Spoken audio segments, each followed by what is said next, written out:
Entonces acompáñame a Nehemías 8. Vamos a leer del versículo 7 al versículo 12 y luego nos pasamos al Levítico 10. ¿Sí? Capítulo 8 de Nehemías, versículos 7 al 12. Estoy leyendo, dice, también Jesúa, Bani, Serebías, Jamín, Acub, Sabetai, Odías, Maasías, Kelita, Azarías, Josabed, Anán, Pelaías y los levitas explicaban la ley al pueblo mientras el pueblo permanecía en su lugar. Y leyeron en el libro de la ley de Dios, interpretándolo y dándole el sentido para que entendieran la lectura. Entonces Nehemías, que era el gobernador, y Esdras, el sacerdote y escriba, y los levitas que enseñaban al pueblo, dijeron a todo el pueblo, este día es santo para el Señor su Dios, no se entristezcan ni lloren, porque todo el pueblo lloraba al oír las palabras de la ley. También les dijo, vayan, coman de la grasa, beban de lo dulce y manden raciones a los que no tienen nada preparado, porque este es día santo para nuestro Señor. No se entristezcan, porque la alegría del Señor es la fortaleza de ustedes. Los levitas calmaron a todo el pueblo diciéndole, callen porque el día es santo, no se entristezcan. Entonces todo el pueblo se fue a comer, a beber, a mandar porciones y a celebrar una gran fiesta, porque comprendieron las palabras que les habían enseñado. Sí. Levítico 10. Y en Levítico 10 solo vamos a leer los versículos 1 y 2 y luego el versículo 6. Levítico 10, versículos 1 y 2 y 6. Dice el versículo 1, Nadab y Abiú, hijos de Aarón, tomaron sus respectivos incensarios y después de poner fuego en ellos y echar incienso sobre él, ofrecieron delante del Señor fuego extraño que él no les había ordenado. Y de la presencia del Señor salió fuego que los consumió y murieron delante del Señor. Versículo 6. Luego Moisés dijo a Aarón y a sus hijos Eleazar e Itamar. Aarón era padre de Nadab y Abiú. Entonces Eleazar y Itamar eran hermanos. Y les dijo a estos tres, no descubran su cabeza ni rasguen sus vestidos para que no mueran. Y para que él no desate todo su enojo contra toda la congregación. Oramos. Señor, te rogamos que envíes tu luz y tu verdad, que ellas nos guíen, Señor, que nos lleven a tu santo monte y a tus moradas. Entonces llegaremos al altar de Dios, a Dios nuestro supremo gozo, y al son de la lira te alabaremos, oh Señor, Dios nuestro. En nombre de Cristo Jesús, amén. Pueden tomar lugar. Entonces tenemos dos escenas aquí. La primera es en Nehemías, y Nehemías está con el pueblo, y Nehemías acaba de terminar la obra, y entonces reúnen todo el pueblo.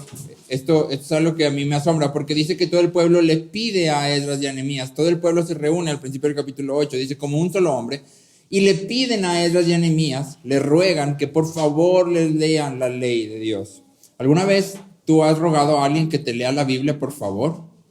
Yo no recuerdo haberlo hecho nunca, pero eso implica algo en nuestro corazón que se ve diferente a lo que ve en el corazón de ellos. Y entonces el pueblo le pide a Nehemías y a Esdras que por favor les lean la ley. Y mientras le están leyendo la ley, el pueblo está llorando. Y está llorando en gran manera por su pecado. Está llorando por su pecado. En la segunda escena, Nadab y Abiú van y ofrecen fuego extraño, tal como la Biblia lo denomina, que es algo que Dios no les había mandado hacer y que además denota que no temían a la presencia de Dios, porque lo que acaba de suceder es que del cielo desciende fuego de Dios, y ellos ven el fuego y en su emoción corren y arrojan ellos fuego extraño. ¿Sí? La reacción correcta hubiera sido, esto me causa un temor profundo, tal que ni siquiera me atrevo a acercarme, porque es Dios mismo enviando fuego. Pero ellos pasan por alto eso y hacen algo que no deben de hacer y mueren. Sí. Inmediatamente después Dios le dice a Aarón, no vas a rasgar tus vestiduras, no vas a descubrir tu cabeza, ¿sí? No vas a hacer nada de esto. ¿Para qué?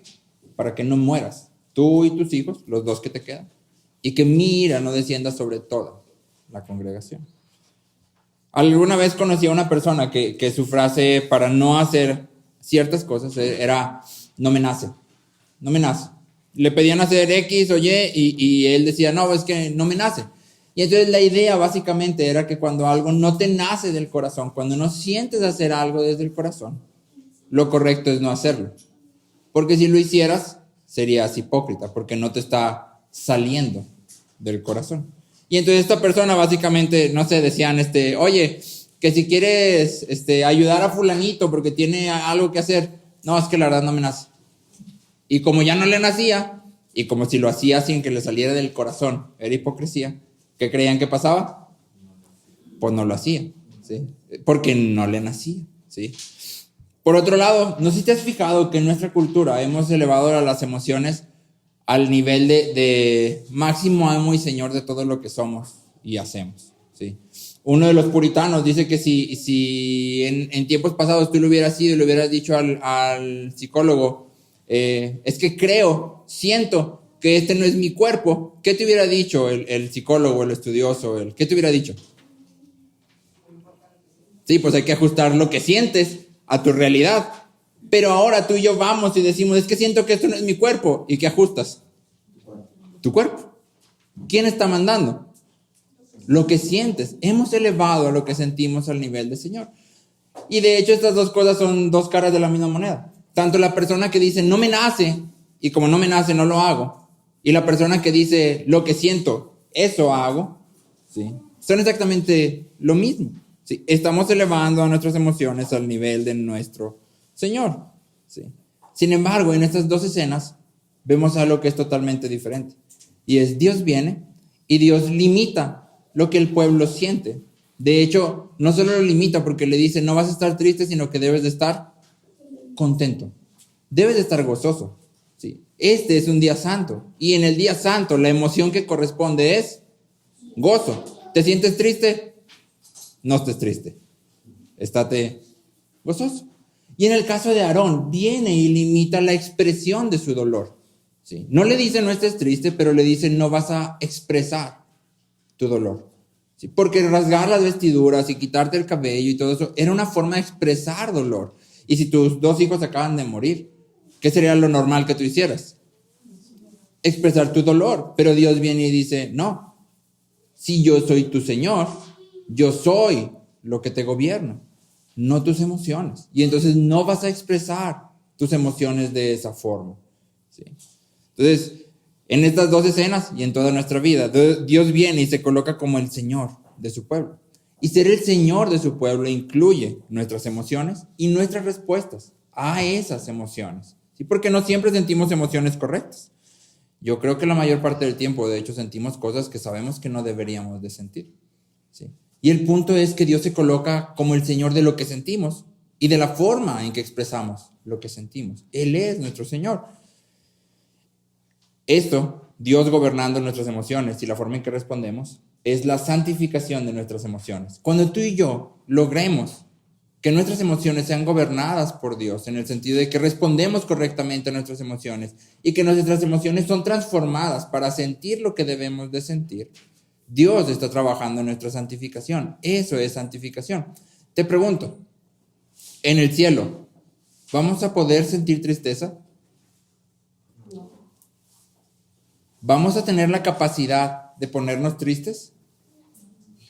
Yo creo que sí. Simplemente no va a haber por qué sentirte triste. No va a haber una razón para ponerte triste. Pero como dijimos al principio, nuestras emociones reflejan a Dios. ¿Dios se pone triste? Sí. Es parte de Él mismo y es parte de nosotros. Entonces cuando tú y yo lleguemos al cielo, vamos a tener la capacidad de sentir tristeza, pero no va a haber una razón para sentir tristeza. No va a haber ninguna. ¿Por qué?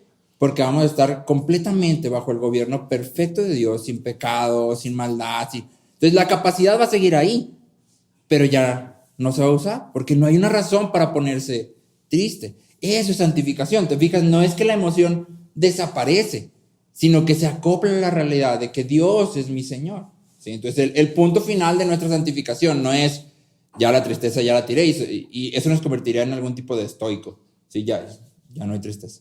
Ese no es el final de nuestras emociones. El final es, aquí está la tristeza, pudiera sentirla. No hay una razón para hacerlo. ¿Sí? No hay ninguna. ¿Sí? Y entonces no la experimento. ¿Sí? Entonces me gustaría el día de hoy abordar una pregunta. ¿Cómo es que Dios viene y dice, no estés triste? Y le funciona. No sé si escuchó ese consejo. Ay, estoy triste. No estés triste. Sí, y todo el mundo dice, ay, o sea, ¿esto de qué sirve?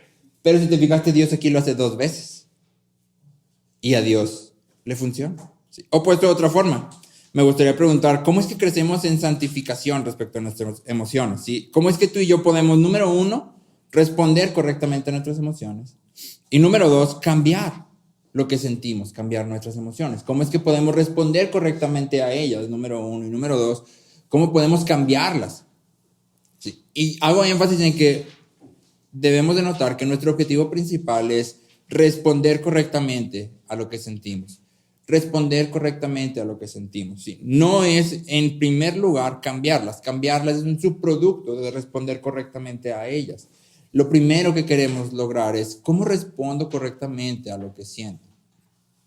Cuando estoy en la calle y me hacen enojar, cuando estoy en mi casa y me hacen enojar, o cuando alguien me hace algo y yo me siento triste, o me siento ofendido, o me siento traicionado, ¿cuál es la respuesta correcta y cómo puedo caminar hacia ella en vez de hacia la respuesta incorrecta? ¿Cómo me puedo sentir enojado y ser una persona con la que sea fácil hablar, tratar, convivir, conversar, en vez de estar enojado y que todo se convierta en gritos y no me hables y te hago la ley del hielo y cualquier otra cosa que hayas hecho cuando estás enojado? No lo sé. Un autor dice, ningún sentimiento es bueno o malo, santo o impío en sí mismo. Todos los sentimientos son santos cuando la mano de Dios lleva las riendas. Y todos son malos cuando se les trata como dioses. Ningún sentimiento es inherentemente malo o bueno. ¿Sí? El problema está de a dónde apuntan, quién está gobernando esos sentimientos. Si ellos gobiernan, vamos por mal camino. Entonces me gustaría abordar esta pregunta que te planteé, hablando de tres facultades o tres acciones que están relacionadas con tres facultades. Tres acciones, tres cosas que debemos de hacer que están conectadas con tres facultades que la Biblia expone continuamente como el centro del hombre, como el núcleo. Y ahorita alcancé a escuchar que el pastor Marcos precisamente hablaba del corazón como el centro de... Entonces voy a separar para fines didácticos. Pero realmente la Biblia lo engloba todo en corazón. Cuando la Biblia habla de mente, corazón, está hablando en realidad siempre de lo mismo, del núcleo, del centro. Yo lo voy a partir para fines didácticos, nada más. Entonces vamos a hablar de la mente, del corazón, o lo que vamos a llamar afectos, y de nuestras fuerzas o nuestras acciones. ¿Sí? Vamos a hablar de nuestra mente, de aquello que está en nuestra cabeza, aquello que pensamos y en lo que pensamos y cómo pensamos, de nuestro corazón o nuestros afectos, y de nuestras fuerzas o de nuestros actos. Y esto hace referencia directamente a Deuteronomio. ¿Te acuerdas que dice, amarás al Señor tu Dios con todo tu... y con todas tus fuerzas? ¿Sí? Y ojo porque cada vez que se cita este mandamiento, las palabras suelen cambiar. Porque la idea no es que estas son tres partes específicas de nosotros, y más bien es todo lo que constituye al hombre debe de estar dirigido hacia Dios. ¿Sí? Pero aquí para fines didácticos lo agarran así. Entonces la primera acción tiene que ver con nuestra mente, con aquello que pensamos, con la forma en que pensamos y aquello en lo que pensamos. Te leo Lamentaciones 3. Lamentaciones es escrito por Jeremías. Y si has leído el libro de Jeremías, o si has leído alguno de los profetas, sobre todo los profetas mayores, lo que le pasa al pueblo es algo horroroso, terrible, espantoso. Yo creo que haberlo vivido debió haber sido una de las peores cosas así en la faz de la tierra. O sea, Jeremías habla de las cosas que las personas hacían, de aquellos que venían a conquistar, hacían al pueblo de Dios. Y son cosas que tú dices, no puede ser. O sea, esto es inhumano, realmente era inhumano lo que hacían. Cuando pasamos por Job, platicamos un poco de cómo los asirios se regodeaban entre más cruel eras al conquistar otros pueblos, eras más grande, eras más glorioso. Y entonces los reyes pintaban murales gigantes y esculpían murales gigantes que contaban todas sus hazañas de crueldad. Eso era lo que estaba en las paredes. Entonces, entre más cruel eras más grande. Entonces, imagínate el nivel de crueldad que el pueblo experimenta en todo esto cuando los asirios vienen y los barren a los israelitas. Y Jeremías escribe respecto a israelitas y respecto a judíos. Y en Lamentaciones 3, tal como el libro lo dice, Jeremías está lamentando y está llorando. Y Lamentaciones 3, versículo 17 al 24, dice: mi alma ha sido privada de la paz, he olvidado la felicidad. Digo pues, se me acabaron las fuerzas y mi esperanza que venía del Señor. Ya se me acabó la esperanza que venía de Dios. O sea, ya no me queda nada. Ni me acuerdo qué se siente ser feliz. No tengo ni la menor idea. Acuérdate de mi aflicción y de mi vagar, del ajenjo y de la amargura. Ciertamente mi alma lo recuerda y se abate mi alma dentro de mí. Esto traigo a mi corazón. Por esto tengo esperanza. Entonces, al principio, en los primeros versículos, te fijas, Jeremías está diciendo, ya se me acabó todo. Ya no me acuerdo qué es ser feliz, ya llegué al límite de mi esperanza, ya no tengo nada. Y luego en el versículo 20 hay un cambio total. Dice, ciertamente, en el versículo 21, perdón, dice, esto traigo a mi corazón, por esto tengo esperanza. Fíjate lo que trae a su corazón. Que las misericordias del Señor jamás terminan, pues nunca fallan sus bondades. Son nuevas cada mañana, grande es tu fidelidad. El Señor es mi porción, dice mi alma, por tanto, en Él espero. Entonces, Jeremías está en medio de un pozo así de aflicción y tristeza total. ¿Qué hace en medio de la tristeza? Trae algo, exactamente, trae algo a su corazón. Y en realidad lo que está trayendo a su mente, porque ¿qué hace? Se acuerda. ¿De qué se acuerda? Las misericordias del Señor jamás terminan, pues nunca fallan sus bondades. Entonces Jeremías dice, yo lo traigo, o sea, no es que me viene, no es que de repente, no, yo intencionalmente lo traigo a mi mente, me acuerdo de que Dios es bueno. ¿Sí? Y entonces tengo esperanza, de nuevo recobro esperanza. Los salmos presentan exactamente el mismo patrón. Cada vez que tú llegas a un salmo de lamento, el salmista avanza de la misma forma, expresa su dolor, expresa lo que no entiende, pero conforme va avanzando, él dice, pero yo sé que Dios es, pero yo sé que las misericordias de Dios son nuevas, pero yo sé que he clamado antes y Él me ha respondido. Entonces cuando clame hoy, ¿qué va a pasar? Me va a responder. Entonces, tanto Jeremías como el salmista hacen el mismo ejercicio. En medio del dolor, se acuerdan. En medio del dolor, se acuerdan. Intencionalmente traen algo a su mente. Proverbios 23:7 dice, como piensa dentro de sí, así es Él. Como piensa dentro de sí, así es Él. Te pregunto, si alguien pudiera ver todo lo que piensas en un día o en una semana, ¿cuál sería la imagen que tendría de ti? ¿Cuál sería la imagen que tendría de ti? Yo no quisiera que nadie viera lo que pienso en una semana completa, ni en un día completo. Sí, no quisiera. Gracias a Dios sé que Dios lo ve y que me ama y que Él me está transformando. Pero dejen que ya me glorifique y luego ya les platico todo lo que pienso en un día. En el entretanto de aquí hasta allá, yo sé que mi mente tiene problemas. ¿Sí? Y tengo entonces que hacer un ejercicio, el mismo que hace Jeremías y el mismo que hace el salmista. Traer a mente. ¿Sí? Y entonces hay tres verdades que forman el fundamento de nuestra esperanza. Tres verdades que debemos de recordar, que son como oxígeno para nuestra fe. ¿Sí? Son verdades que debemos contemplar continuamente. Y esa es la primera acción. ¿Te acuerdas? Decíamos, son tres facultades: mente, afectos, acciones. Y en la primera facultad, en la mente, lo que decimos es que debemos contemplar. ¿Qué debemos de contemplar? La verdad de Dios. Pero específicamente hay tres verdades que forman el núcleo de lo que Dios habla de nosotros o habla hacia nosotros. La primera verdad que siempre debemos contemplar frente a nosotros es el carácter de Dios. El carácter de Dios es el centro. Es decía un autor, el sine qua non, es decir, aquel que sin esto nada más es. Tozer dice, lo que viene a nuestras mentes cuando pensamos sobre Dios es lo más importante sobre nosotros. Lo que viene a nuestras mentes cuando pensamos sobre Dios es lo más importante sobre nosotros. Muchas veces no le damos tanto peso a esto y creemos que conocer a Dios es suficiente simplemente con saber algunos versículos, vengo a la iglesia el miércoles, el domingo, si hay reunión de oración, voy a la reunión de oración y ese es mi conocimiento de Dios. Pero nunca nos detenemos a profundizar en realmente quién es Dios, lo que Él ha prometido hacer y lo que ha hecho en el pasado. ¿Quién es Él en verdad? ¿Sí? Considera Daniel 11:32. Daniel 11:32 dice, el pueblo que conoce a su Dios se mostrará fuerte y actuará. ¿Te fijas? La fuerza y la acción están fundamentadas en el conocimiento de Dios. El pueblo que conoce a su Dios se mostrará fuerte y actuará. O Juan 17:3, Jesús dice, esta es la vida eterna, que te conozcan a ti, el único Dios verdadero, y a Jesucristo a quien has enviado.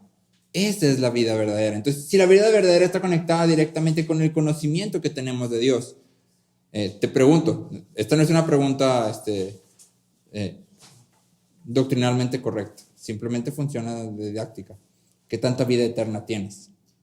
Si la vida eterna está conectada al conocimiento que tenemos de Dios, ¿qué tanta vida eterna tenemos? Ojo, no es doctrinalmente correcta porque no depende de nuestro conocimiento de la vida eterna que tenemos, depende de que Cristo ha muerto por nosotros. Pero si vida eterna es conocer a Dios, eso implica que es algo en lo que podemos estar creciendo, es algo en lo que podemos ir profundizando. ¿Qué tanto lo hemos hecho? ¿Qué tanto conocemos de Dios? Sí, entonces esta es la primera verdad. Sí, Dios es el Rey soberano de toda la creación que nos ha adoptado como sus hijos. Él es el Rey soberano de toda la creación que nos ha adoptado como sus hijos. Él nos ama, Él nos conoce por completo y Él nos ha elegido como sus hijos. Él nos ha traído hacia Él. No hemos sido nosotros quien lo hemos elegido, porque nosotros somos bien listillos más que todos los de afuera. Él nos ha traído hacia Él. Él ha abierto nuestros ojos, a pesar de todo lo malo que hay en nosotros. Y eso implica que tú y yo entonces podemos descansar. Su amor no cambia. Si nos amó, sabiendo todo lo malo que hemos hecho, ¿habrá algo que podremos hacer que vaya a hacer que nos deje de amar?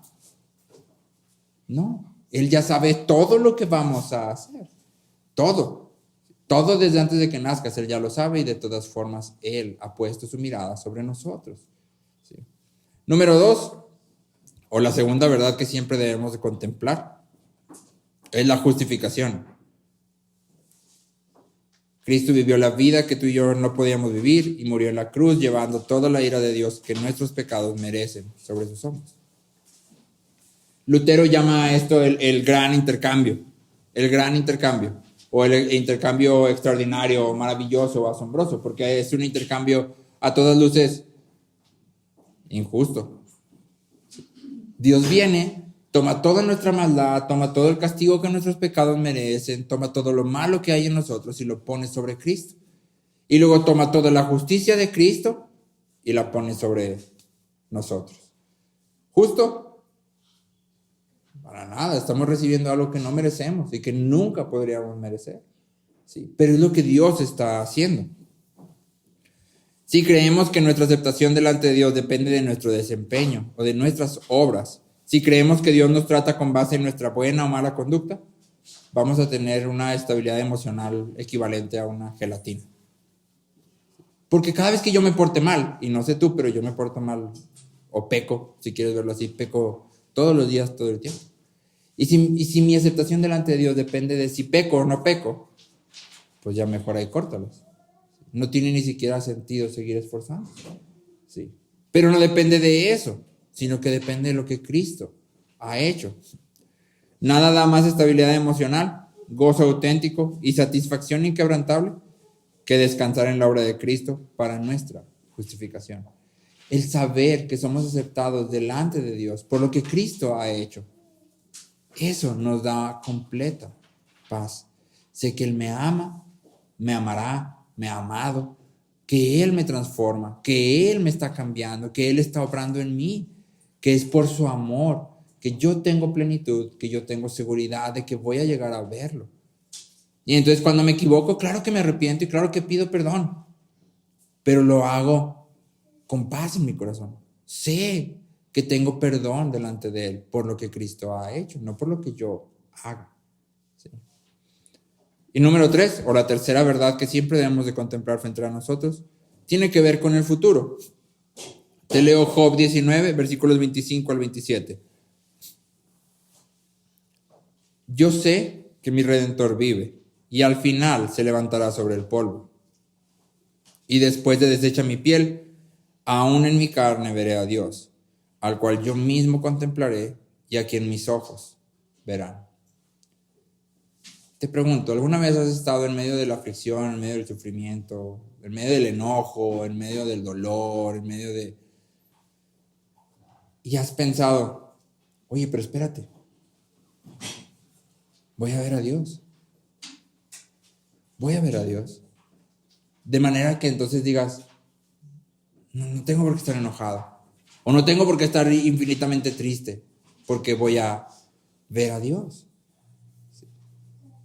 Creo yo que es algo que muy raras veces hacemos.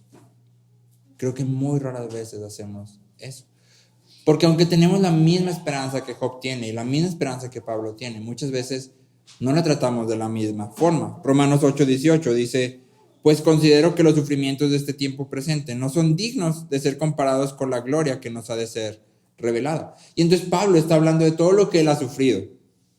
¿Sí? ¿Alguien ha sufrido más que Pablo aquí en este cuarto? No.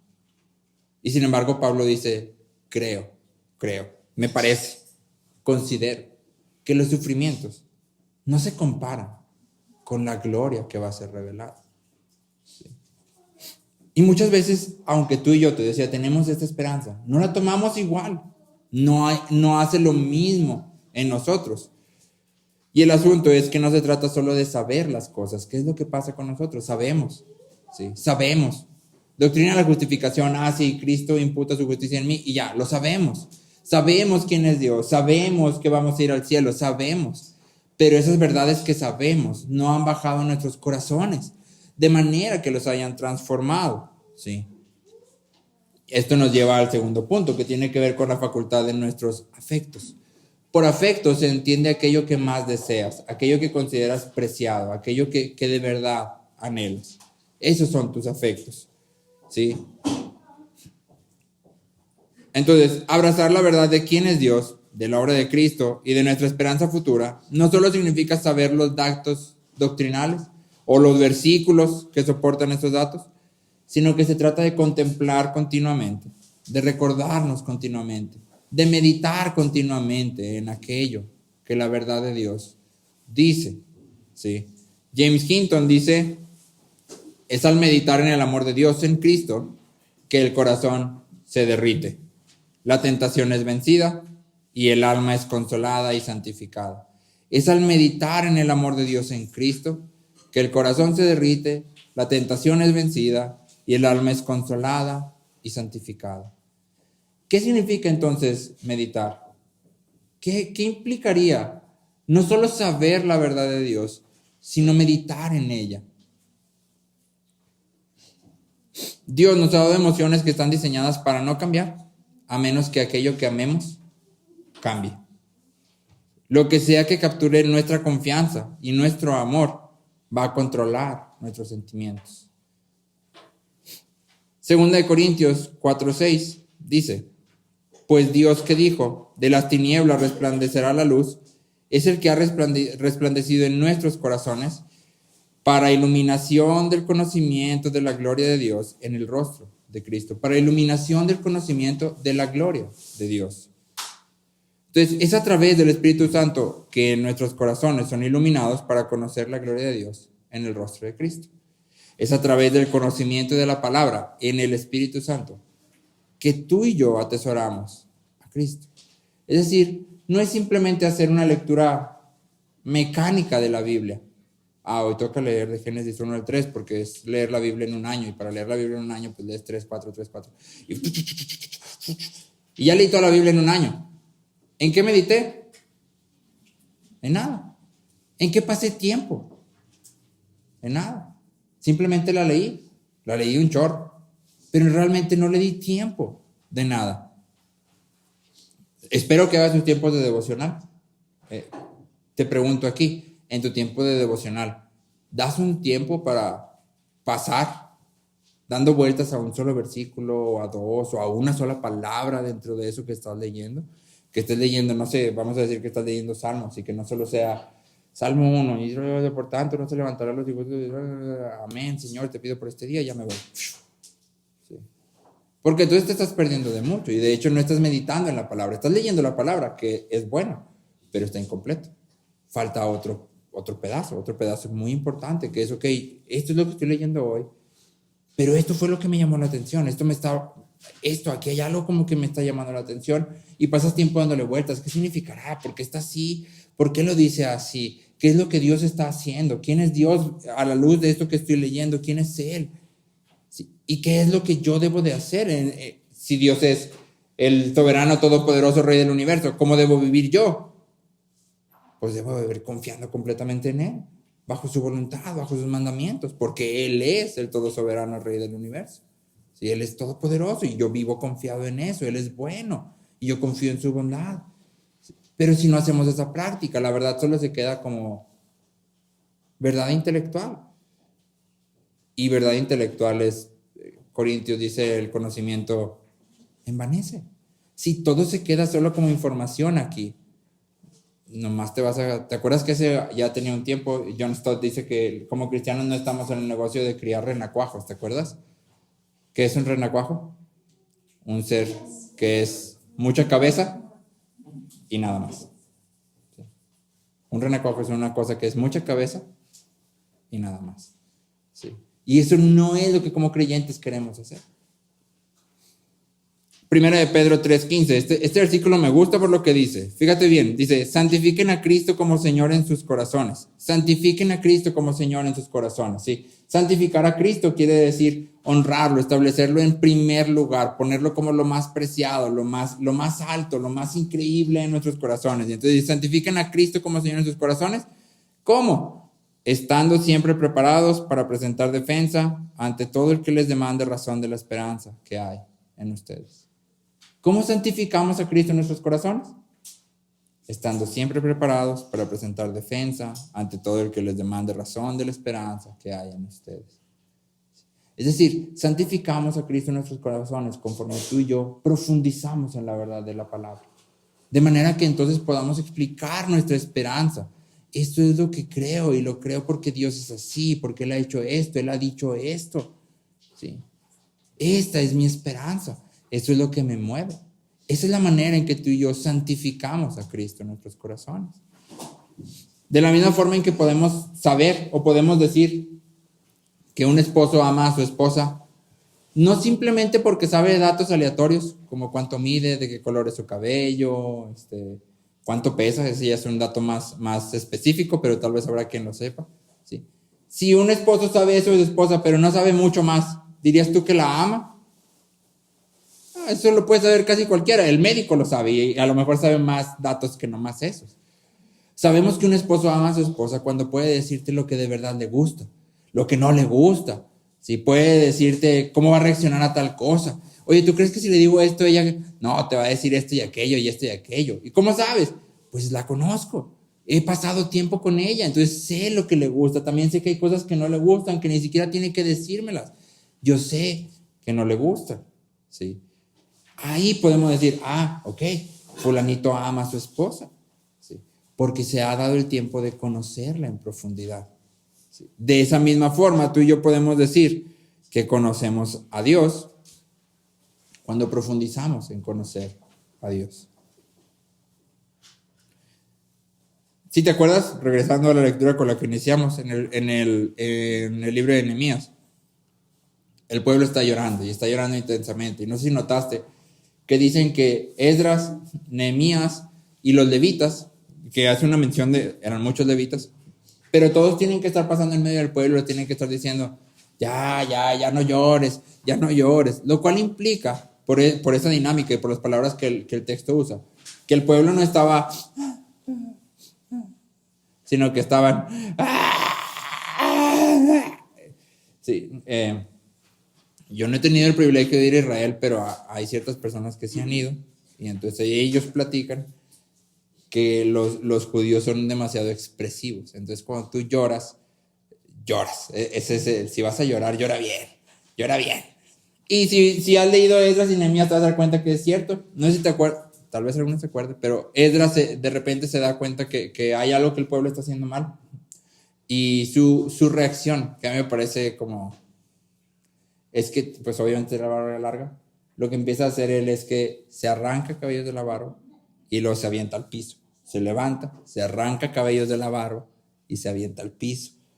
Y esa es su manera de decir, o sea, estamos todos mal, ¿sí? Entonces imagínate a esas mismas personas, a ese mismo que está arrancándose pelos de la barba, que es, para los que tienen barba duele mucho arrancarse pelos de la barba, y aventarte al piso sin meter las manos. Ahora están llorando. ¿Cómo te los imaginas llorando? Así como... o... Sí, yo me los imagino de la segunda forma. Todo... Sí. Y entonces el pueblo, imagínate, todo el pueblo llorando así. Todo el pueblo así. Sí. Y ahí están Esdras y Nehemías y los están consolando. ¿Por qué está el pueblo llorando? Porque la palabra de Dios leída está trayendo convicción de pecado a sus vidas. El pueblo está reconociendo que ellos han fallado. Nos equivocamos terriblemente. Hemos pecado contra nuestro Dios. Y entonces el pueblo está llorando. Te pregunto, ¿su llorar es correcto? Sí. Cuando tú y yo pecamos, lo correcto sería que nos doliéramos con profundidad. Y el pueblo está haciendo justo eso. ¿Sí? Sin embargo, cuando vienen y le dicen, oye, pero es que hoy es día de fiesta. Este día en el calendario, mira aquí está el calendario de fiestas judías, es día de fiesta. Aquí dice gozo. ¿Sí? Entonces, no puedes llorar, tienes que gozarte. ¿Y qué hace el pueblo? Se goza. Se goza. Se limpian las lágrimas, tal cual lo dice aquí. Dice, entonces todo el pueblo se fue a comer, a beber. Yo no sé cómo funciona. A mí me funciona el dicho de las penas con pan son menos. Pero a mi esposa, a Franci, cuando algo la pone triste o así, no come. No come. O sea, si cualquier cosa... Hemos estado cenando juntos en nuestra salida así de novios, decimos nosotros de esposos, estamos cenando y luego de repente estamos viendo una película y pasa algo triste y ya no cena. Y yo así como, ¿cómo vas a dejar la cena? O sea, estamos cenando. Pero ella está triste y ya es como que se me apachurró el estómago, se me cerró así y ya no quiero cenar. Ya no. Sí, imagínate aquí en medio de esta, no sé si a alguien más le pasa, pero imagínate aquí en medio de esta situación, está Franci llorando. Y obviamente no tiene hambre, porque está triste. Y de repente viene Esdras y dice, oye, tienes que ir a comer y beber, y tienes que comer la grasa. O sea, dice, vayan, coman de la grasa, beban de lo dulce. O sea, tienes que ir y tienes que comer esto. ¿Cómo le haces? Pues te levantas, te limpias. Y vas y comes de la grasa y bebes de lo dulce y mandas porciones. Y dice, y a celebrar, el pueblo se fue a celebrar una gran fiesta. No una fiestecilla, una gran fiesta. O sea, en el momento que Dios viene y dice, oye, hoy está marcado gozo, el pueblo dice, gozo será. Si eso es lo que Dios dice, yo me voy a gozar. ¿Por qué? ¿Cómo es que el pueblo puede cambiar de tristeza profunda y lamentación a gozo así en un instante? Como la pregunta que te hice al principio, ¿cómo es que Dios viene y dice, no estés triste? Y a Dios sí le funciona. Porque nosotros decimos no estés triste y no pasa nada. ¿Sí? Pero Dios viene y dice, ya no estés triste, ahora estate contento. Y todo el mundo dice, contento. ¿Sí? Le pican al botón de contento. ¿Sí? ¿Cómo? El punto está que si tú y yo regresamos al pueblo, vamos a ver que los afectos del pueblo, aquello que el pueblo más quiere en este momento, es a Dios mismo. Eso es lo que el pueblo más anhela en este momento. No te leí al principio, pero te lo leo en Nehemías 8. Dice, 8 versículo 1, todo el pueblo se reunió como un solo hombre, es decir, estaban en unidad, mismo pensamiento, todos estaban en lo mismo, dice, en la plaza que estaba delante de las puertas de las aguas, y pidieron al escriba Esdras que trajera el libro de la ley de Moisés, que el Señor había dado a Israel. Y luego dice, leyó en el libro frente a la plaza que estaba delante de la puerta de las aguas, desde el amanecer hasta el mediodía. Desde el amanecer hasta el mediodía, dice, y los oídos de todo el pueblo estaban atentos al libro de la ley.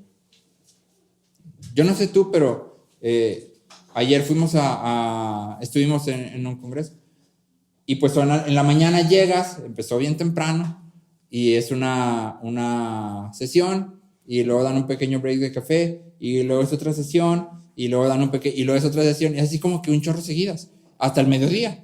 Y algo que me asombraba mucho es que vi a muchas personas, incluido a mí mismo, que tenía como el impulso de saca el celular.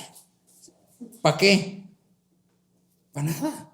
Es simplemente sí, ya necesito distraerme, como que ya escuché mucho de la Biblia, y entonces había durante la plenaria muchas personas sacando su celular, sí, y podías ver porque estaban sentados delante de mí o a un lado, y realmente no hacían nada, o sea, realmente no estaban haciendo nada, o sea, no era así como que, tengo que contestar este mensaje súper importante, o no, nomás era como sacarlo, picarle así 2, 3 cosas, y luego ya, como no hiciste nada, pues ya nomás lo bloqueas y lo guardas.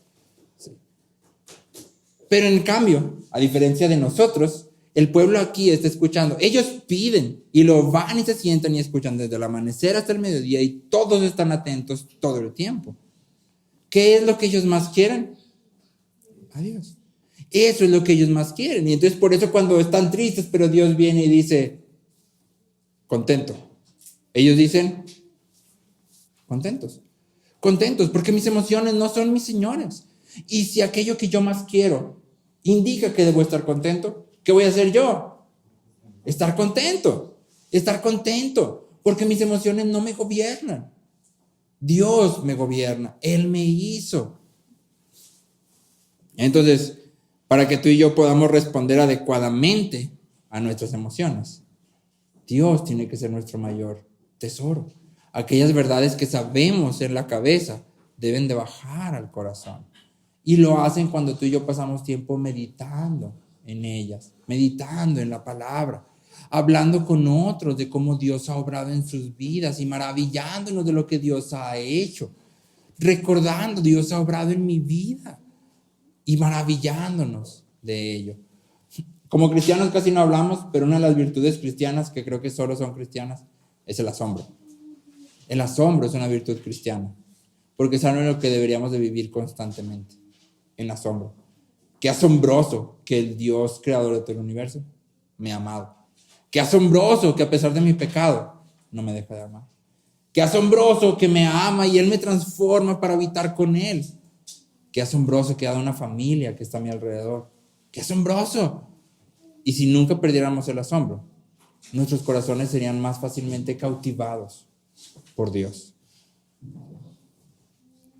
En tercer lugar, una vez que sabemos quién es Dios y lo que Cristo ha hecho por nosotros, lo que ha prometido y lo que demanda de nosotros, podemos actuar. Una vez que eso de aquí a aquí, tal como vimos con el pueblo, podemos actuar. Esto habla de la tercera facultad, que son nuestras acciones. Y podemos actuar aun cuando no sintamos hacerlo. Podemos hacer lo que tenemos que hacer aun cuando no sintamos hacer lo que tenemos que hacer. Un caso práctico que todos conocemos, pero creo que algunas veces pasamos por alto, está en Mateo 26, 36 al 44. Mateo 26, 37 al 44. Te leo, dice, y tomando con él, Jesús, a Pedro y a los 2 hijos de Zebedeo, comenzó a entristecerse y a angustiarse. Entonces les dijo, mi alma está muy afligida hasta el punto de la muerte. Quédense aquí y velen junto a mí. Muy angustiada hasta el punto de la muerte. ¿Alguno de ustedes se ha sentido angustiado al punto de la muerte? Tal vez en algunas situaciones. Yo creo que dicen que sufrimiento es sufrimiento como tú lo sientas. Por ejemplo, si has platicado con un adolescente, tal vez adolescentes muy frecuentemente se sienten angustiados al punto de la muerte. Tú desde acá como un adulto dices, eso no es nada. Hacemos mal si decimos eso. Si él lo siente como angustia hasta el punto de la muerte, tú deberías de considerarlo como angustia hasta el punto de la muerte y hablar desde ahí, ¿sí? Entonces probablemente todos nos hemos sentido similar, no estoy seguro que igual, pero similar, ¿sí? Dice, y adelantándose un poco, cayó sobre su rostro. Es de esa angustia que ya no te queda nada de fuerza. Ya acabé. Orando y diciendo, Padre mío, si es posible que pase de mí esta copa, pero que no sea como yo quiero, sino como tú quieras. Entonces vino Jesús a los discípulos y los halló durmiendo. Y dijo a Pedro, con que no pudieron velar una hora junto a mí, velen y oren para que no entren en tentación. El espíritu está dispuesto, pero la carne es débil. Apartándose de nuevo, oró por segunda vez diciendo, Padre mío, si esta copa no puede pasar sin que yo la beba, hágase tu voluntad. Vino otra vez Jesús y los halló durmiendo, porque sus ojos estaban cargados de sueño. Dejándolos de nuevo, se fue y oró por tercera vez y dijo otra vez las mismas palabras. Y entonces Jesús ora 3 veces lo mismo. Padre mío, si es posible, pase de mí esta copa, pero que no se haga lo que yo quiero, sino la tuya. Y Jesús está orando esto en angustia hasta la muerte. Justo después de esto, Jesús los levanta y les dice, levántense todos, despiértense, ya llegó la hora. Y Mateo nos dice que no había terminado Jesús de hablar cuando se acercó el traidor. Jesús va a lo que va. Sí. Su corazón está totalmente angustiado, pero Él va a hacer lo que tiene que hacer. Sí. Y nota que, no es parte de nuestro tema, pero nota que Jesús viene y derrama su corazón ante Dios. No porque crea que la cruz es opcional. Jesús no está orando para que Dios, por favor, de veritas, quite la cruz. Jesús sabe que la cruz no puede ser quitada. A eso ha venido. ¿Sí? Pero ora porque sabe lo que tiene que hacer. Y sabe que la oración es el medio por el cual Él es fortalecido. Para hacer lo que tiene que hacer. Por eso ora.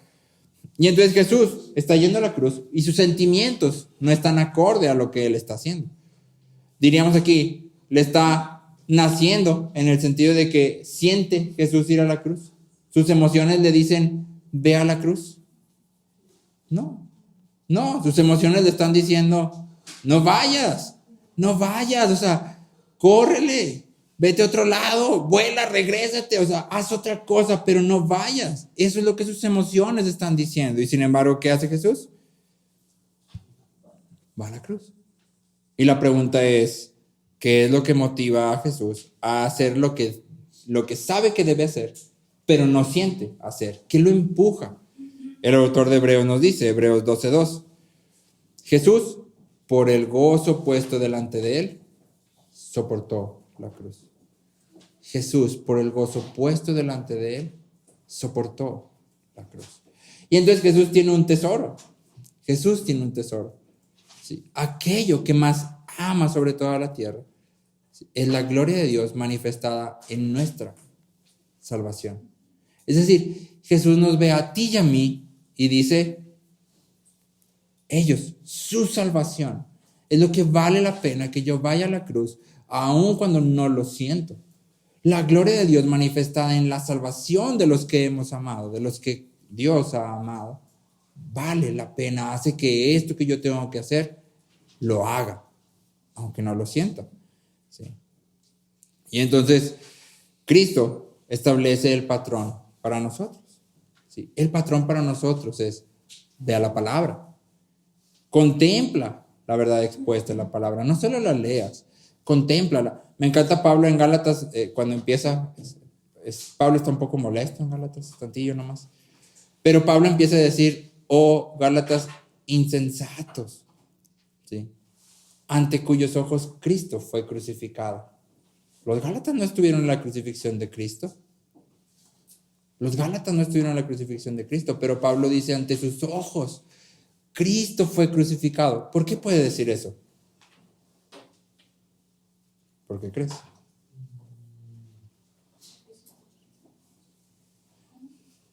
Porque Pablo, exactamente. ¿Por qué Pablo puede decir, Gálatas, ante sus ojos Cristo fue crucificado? Porque Pablo fue a los Gálatas y, no sé, tú has leído a Pablo igual que yo no me imagino a Pablo predicando. Sí, pues Cristo murió por ustedes. Sí, los ama mucho. Yo no me imagino predicando así.